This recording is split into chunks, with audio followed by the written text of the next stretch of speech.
Simon Ginger. I'm a landscape gardener, and we've had the opportunity to build at Chelsea for the first time, so here's our garden.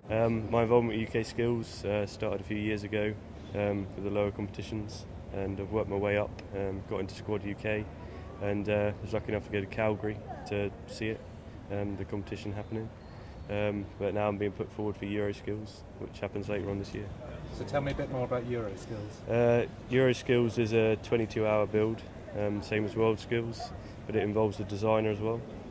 Got a 3-man team, and you build the garden over 22 hours, and the designer runs the project as well, so it's a bit more realistic. My name's Will Gadd, I'm a landscaper, and I've been helping build the UK Skills garden at Chelsea. Right, now it's finished, how's it gone? It's gone fantastically well. It's been a great experience, and we've all worked well as a team, so we've got a good end result. I think the garden's got a lot of hidden details in it. I mean, it's got the bird boxes in the wall, it's got the little holes in the flint panels for the insects, and through the planting there's vegetables been planted, so there's a lot of hidden things. You've got to look closely at the garden. There's things in it which don't sort of appear at first glance, so the further you look into it, the more little things there are, so yeah, there's a lot in the garden.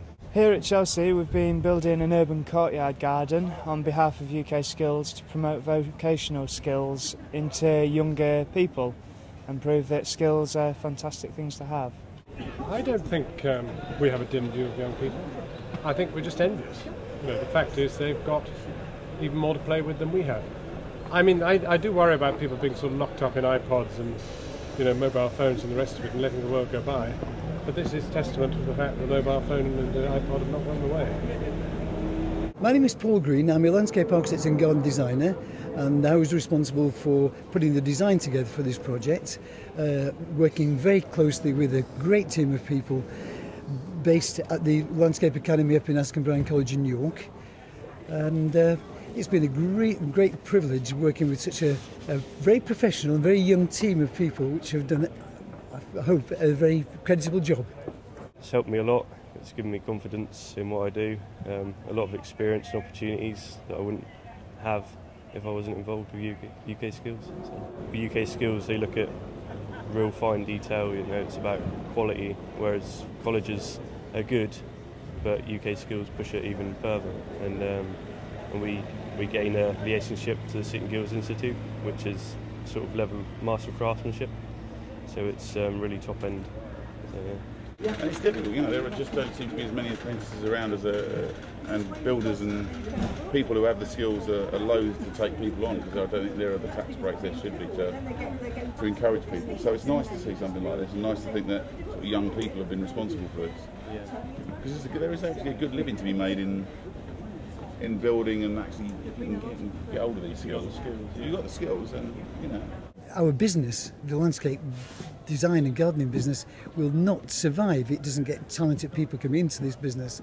This is a fantastic stage for them to be aware of, if you like, the pinnacle of excellence that Chelsea offers, which raises everybody's standards and focuses on really on detail. And it's fantastic for them, you know, to encourage them into this, what is a really great line of work. I think UK Skills it's a brilliant idea, because there is a lot of negativity out there. I mean, young people are perceived as, you know, going out on the streets with knives and killing each other and, you know, bullying, which does go on. And I think there's a lot to be said for organisations like this in helping young people get through that. The legacy of UK Skills is basically to upskill as many people as we can throughout as many industries as we possibly can. And by upskilling people, we get to go places such as I went to Japan. I've now made it to the biggest flower show in the world at the age of 24. So it's about pushing younger people and younger generations forward as much as we can. And you've got your own business as well. I do. I own my own business in Richmond, up in North Yorkshire.